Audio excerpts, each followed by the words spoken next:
ఓం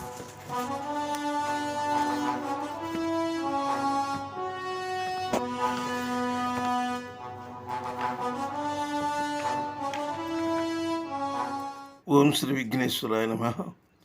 అందరికీ నమస్కారం. Jamie Prem's YouTube ఛానల్కి స్వాగతం.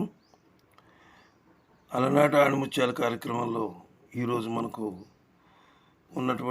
దొరికినటువంటి ఆణిముత్యం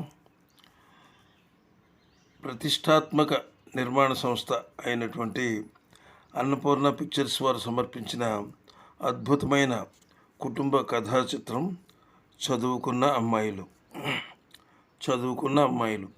ఈ సినిమా 1963లో విడుదలైంది. ఈ సినిమా వయసు ఇప్పటికీ 62 సంవత్సరాలు. ఈ సినిమాలో నట సామ్రాట్ అక్కినేని నాగేశ్వరరావు, మహానటి సావిత్రి, అందాల నటి కృష్ణకుమారి ప్రధాన పాత్రలు పోషించారు. మిగతా ముఖ్య పాత్రలో ఈవి సరోజ, పద్మనాభం వగైరా నటులు నటించారు. ఈ వీడియో పూర్తిగా చూడండి. మీకు తెలియని అనేక ఆసక్తికరమైన విషయాలు చాలా ఇందులో ఉన్నాయి. వీడియో నచ్చితే సబ్స్క్రైబ్ చేసి, లైక్ చేసి మీ మిత్రులకు షేర్ చేయండి. చాలామంది మిత్రులు వీడియో చూస్తున్నారు కానీ సబ్స్క్రైబ్ చేయడం లేదు. దయచేసి సబ్స్క్రైబ్ చేయండి, మాకు సపోర్ట్ ఇవ్వండి. మా వీడియోలన్నీ మీకు నోటిఫికేషన్గా వస్తాయి, చూడటానికి బాగుంటుంది.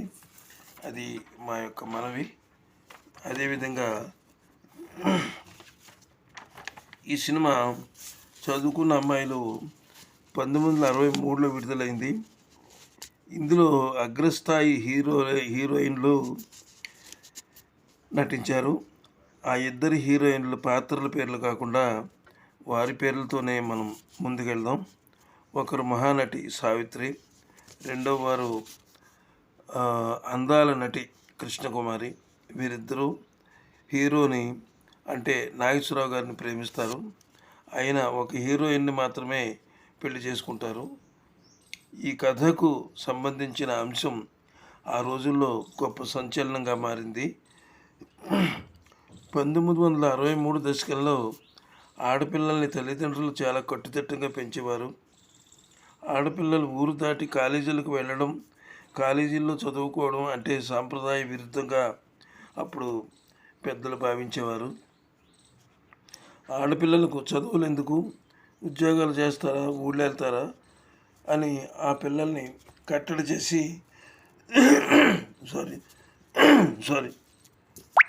కట్టడి చేసే రోజులవి.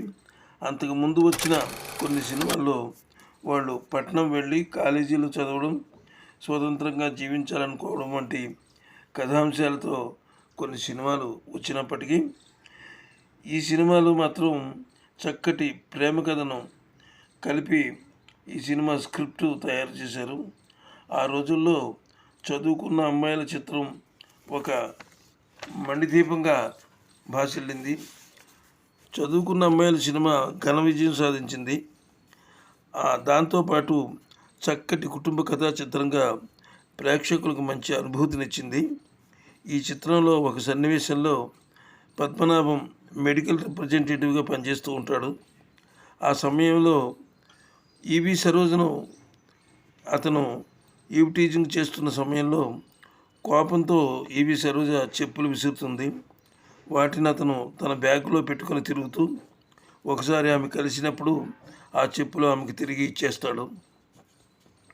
ఆ సీన్ గురించి ఆ రోజుల్లో రిప్రజెంటేటివ్స్ అసోసియేషన్ అంతా కలిసి ఆ సీన్ వల్ల మా మనోభావాలు, మా గౌరవం దెబ్బతిన్నది అంటూ కోర్టులో కేసు కూడా వేశారు.